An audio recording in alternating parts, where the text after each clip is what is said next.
ہم لوگ جو سنتے ہیں نا، بھائیوں ممبر کے قریب آ جاؤ تو صحابہ کہتے ہیں فحضرنا، ہم قریب قریب مل کے جڑ کے بیٹھ گئے.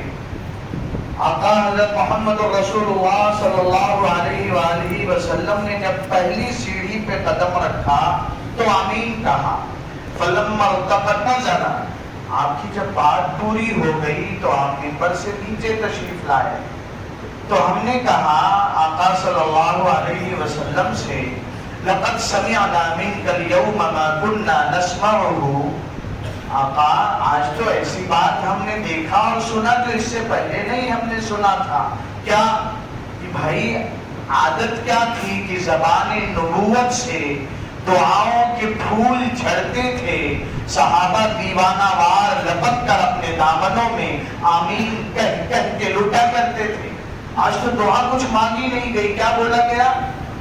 آمین. اور کتنی بار؟ 3 بار. تو آقا حضرت محمد رسول اللہ صلی اللہ علیہ وآلہ وسلم نے فرمایا لاڈلو آج دعا میری نہیں، آج جبرائیل بددعا لے کے آیا تھا. اور آمین کس نے؟ جبرائیل امین کی بددعا رحمت للعالمین کا آمین. اب بھائی قبول ہوگی یا نہیں؟ تو پہلا قدم رکھا اس پہ کیا جبرائیل نے کہا بعد من ادرک رمضان فلم یغفر له. ایسا آدمی تباہ برباد اور ہلاک ہو جائے جسے رمضان کا مبارک مہینہ ملے اور وہ اپنی مغفرت نہ کروا لے. بھائی ہمیں بھی ملا تھا، آج کون سا رمضان روزہ آ گیا بتائیں؟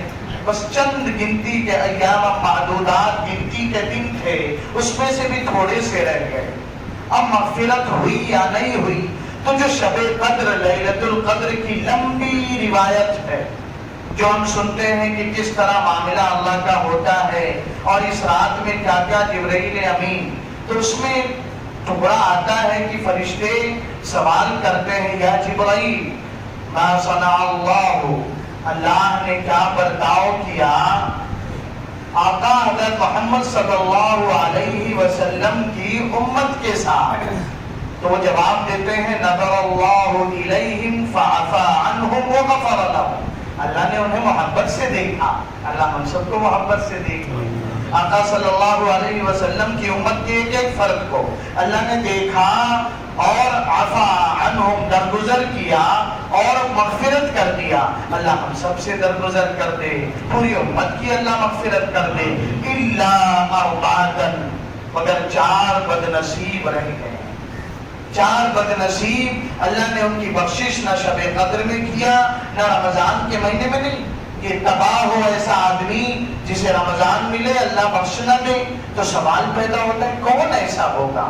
امت تو ماشاءاللہ خرچ بھی کر رہی ہے، امت اپنی بساط بھر عبادت بھی، تلاوت بھی، رد جگہ بھی تلاوتوں کے ذریعے امت منا رہی ہے اور کر رہی ہے. تو پہلا وہ 4 بد نصیب جنہیں اللہ نہیں بخشتے ہیں، پہلا ہی کون ہے؟ مدمن خمر، شراب کا عادی، نشے کا عادی. صرف شراب نہیں، نشہ کسی بھی شکل میں ہو، خواہ لکوڈ صورت میں نشہ ہو یا نشہ اسمیل کے ذریعے کیا جا رہا ہو یا نشہ پاؤڈر کے ذریعے، کیپسول کے ذریعے یا نشہ انجیکشن کے ذریعے لیا جا رہا ہو.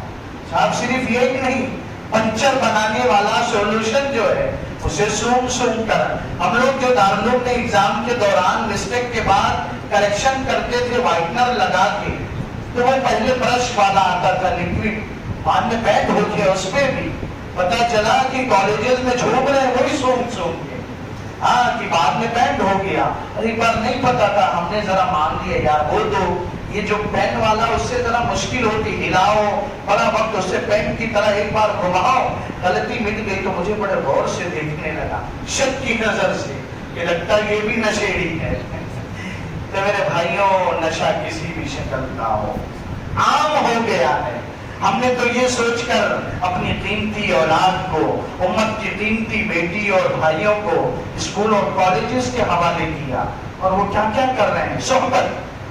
تو جو اللہ پاک نے، اصل مسئلہ یہ نہیں ہے کہ انجوائمنٹ تھوڑا ہوتا ہے نہیں کہ یار نشہ کیوں کر رہے ہیں لوگ، تھوڑا انجوائے کر لیں گے، تھوڑا سا ایڈونچر اس کے اندر ہے، کچھ ایک الگ سا کرتے ہیں، دیکھا دیکھی کہ تو ہی صرف تھوڑی، میں بھی تو اس سے آگے ہوں۔ اسلام کسی کی خوشیوں کا گلا نہیں گھونٹتا۔ معاملہ اور مسئلہ یہ ہے کہ اسلام ہر اس چیز سے روکنے کا کام کرتا ہے اور باز رہنے کا حکم دیتا ہے جو انسان کی عزت کو، اس کے مال کو، اس کی نسل کو اور اس سے جو دوسروں کے حق جڑے ہیں اسے جو چیزیں نقصان پہنچاتی، اسلام کہتا رک جاؤ۔ نشہ کرو گے عزت ملیا میٹ ہو جائے گی، گٹر کے کنارے پڑے رہو گے۔ نشہ کرو گے تو تمہاری اپنی ذمہ داریاں ادا کرنے سے اپاہج ہو جاؤ گے، بچوں کی پرورش نہیں کر پاؤ گے، جاب نہیں کر پاؤ گے، جو کاندھوں پہ تمہارے ماں باپ کی خدمت کا بوجھ ہے اسے نہیں ادا کر پاؤ گے۔ اور حدیث پاک میں کیا آتا ہے کہ یہ نشہ جو ہے الخمر ام الخبائث وفی روایہ ام الفواحش، یہ جو ہے یہ برائیوں کی جڑ اور ماں ہے، اکبر الکبائر، بدترین گناہ ہے۔ جس نے شراب پی لیا، من شربھا وقع علی امہ وعمتہ وخالتہ، اسے نشے میں کیا پتا ماں ہے یا خالہ ہے یا پھوپھی ہے۔ ہم المعہد العالی حیدرآباد میں، ملک نہیں ورلڈ کے اس وقت مایہ ناز فقیہ عالم دین مولانا خالد سیف اللہ رحمانی صاحب اللہ سلامت رکھے، جو رابطہ عالم اسلامی مکہ مکرمہ کے بھی رکن ہیں، وہاں ہم لوگ تھے تربیت کے لیے، گشت میں نکلے عصر بعد، تو ایک مسلمان غریب گھر کی خاتون ہم سے پوچھتی ہے آپ لوگ جماعت والے ہیں؟ آپ لوگ جماعت والے ہیں؟ ہم نے کہا جی گشت میں آئے۔ تو بہت دکھ اور درد سے بھیگے ہوئے لہجے میں اس نے کہا آپ لوگ ذرا دیر رات کے وقت شام میں آئے نا، میرے شوہر نشے میں آتے ہیں۔ ماں کا دکھ، اگلا جملہ کہ گھر میں جوان بیٹیاں، گھر میں جوان بیٹیاں ہیں، اور جب لت پڑ جاتی ہے اور یہی اللہ والے اور جماعت کے ساتھی ہمدردی کر کے ان سے یہ نشے کی عادت چھڑواتے تو کارگزاری۔ حضرت جی مولانا یونس صاحب، حضرت مولانا یونس صاحب پونا والے رحمت اللہ علیہ کے دور میں کارگزاری ہمارے انیس بھائی کرلا والے بہت سناتے ہیں کہ ایک جماعت گئی ایک بستی میں، غریب مسلمانوں کی بستی، مردوں کا کام اکثر بڑی گاڑی ٹرک چلانا، وہ چنئی ممبئی لانگ روٹ پہ جانے والے۔ تو جب جماعت آئی میدان میں، ساڑی پہنی عورتیں نکل آئیں، آنچل پھیلا پھیلا کے کہنے لگی اللہ تمہارا بھلا کرے، تمہاری وجہ سے ہمارے گھر کے چولہے جل گئے، مالک تمہیں خوش رکھے، تمہاری وجہ سے بچوں کے تن پہ کپڑے آ گئے، مالک تمہیں آباد کرے، تمہاری وجہ سے ہمارا دکھ درد اور جو شوہر جانوروں کی طرح پیٹا کرتے تھے ہمیں اس سے چھٹکارا ہو گیا۔ امیر صاحب کو بڑی حیرت، ہم نے کون سا راشن بانٹا جو چولہے جل گئے؟ ہم نے کون سا کپڑا بانٹا تقسیم کیا کہ بدن کے بچوں کے بدن پہ کپڑے آ گئے اور شوہر سے تو بھی ملاقات بھی نہیں ہوئی؟ تو کسی نے بتایا کہ اصل میں کچھ وقت پہلے ایک جماعت آئی تھی، اس جماعت نے محنت کر کے نرمی سے محبت سے ان کے نشے کے عادی شوہروں کو گلے لگایا۔ اکثر ٹرک چلانے والے لانگ روٹ پہ رات بھر جاگتے تو کچھ نہ کچھ کرنے لگتے ہیں، ایک نشہ اور دوسرے جوا۔ اللہ نے بھی قرآن کریم میں اس کو ایک ساتھ انما الخمر والمیسر والانصاب والازلام رجس من عمل الشیطان فاجتنبوہ، ارے یہ کرتے ہو گندے کام، دور ہو جاؤ، باز رہو اس سے۔ تو اسلام خوشیوں کا دشمن نہیں ہے، صحت کی خرابی، عزت نیلام ہوتی ہے، اور صرف اپنی نہیں، جو اس خاندان سے جتنے افراد جڑے ہوتے ہیں شرم محسوس کرتے ہیں، شرم محسوس کرتے ہیں۔ تو اللہ پاک نے یہ ایک خاص دھمکی کے ذریعے، اللہ کا مقصد ہے میرا بندہ سدھر جائے، کہ رمضان کے دن کے موقع پر کمزور سے کمزور ایمان والا بھی ایک قطرہ پانی نہیں پیتا، بھیڑ نہیں، چھپ کے کہیں کمرے یا غسل خانے میں کون دیکھنا ہے، ہی نہاتے ہوئے اور کلی کرتے نہیں پیتا۔ تو ایسے یہ مہینے میں تربیت، حضرت والی صاحب بہت کہتے ہیں رمضان صفات بنانے کا مہینہ، رمضان جذبات کی تربیت کا مہینہ۔ اگر طے کر لیں تو سگریٹ بھی چھوڑنا آسان، گٹکا بھی چھوڑنا آسان، اور ہمیں اپنے معاشرے اور سوسائٹی پر بڑی گہری نگاہ رکھنی چاہیے۔ کتنے مسائل پیدا ہو رہے ہیں، قتل نشے کی وجہ سے، عزتوں کی بربادی نشے کی وجہ سے، اور رشتوں میں دوریاں، طلاق، بولے پی کے آیا جھومتا کچھ نہیں سوچا یہی کر دیا، اب مفتی صاحب کے پاس بھاگے آئیں گے، کچھ تو آپ سدھار دیجئے، حل کر دیجئے، 3 کا 1 بنا دیجئے، 1 کا 3 بنا دیجئے۔ بھائی یار یہی رہ گیا پڑھ لکھ کے، حلال کو حرام کرے، حرام کو حلال کرے۔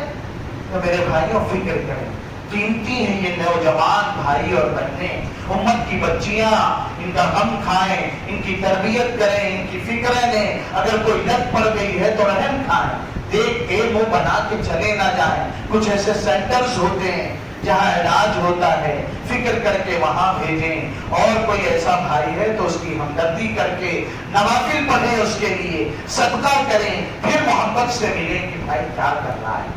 تو انشاءاللہ یہ نشے کی لت امت سے ختم ہوگی اور ملک کا بھلا ہوگا۔ یہ ورلڈ لیول کا ایک مسئلہ بن چکا ہے، سب سے زیادہ نشہ امریکہ میں کیا جا رہا ہے، اور کیا ہے، اپنی ترقیات کا گن گانے والا گلے گلے تک نشے کی لت میں ڈوبا ہوا ہے۔ مسائل کھڑے ہیں کتنے، تو اللہ نے جو احکامات دیے ہیں اس میں پوری انسانیت کا نفع ہے۔ علماء نے مستقل کتابیں لکھی ہیں، اللہ اس ماہ مبارک کی برکت سے ہم سب کو ایسی صفات سے نواز دے جس کی بنیاد پر ہمارے ماں باپ، گھر والوں کی، پوری امت کی بخشش اور مغفرت ہو جائے، اور اکمل ایمان پر اللہ ہمارے خاتمے کا فیصلہ کر دے۔ باقی اور جو 3 افراد ہیں انشاءاللہ نشے کے بعد جو 3 اور لوگ جن کی بخشش نہیں ہوگی، ایک دن بعد سب پہ بات ہوگی، اللہ عمل کی توفیق عطا فرمائے۔ ساتھی قریب آ جائیں، مشورہ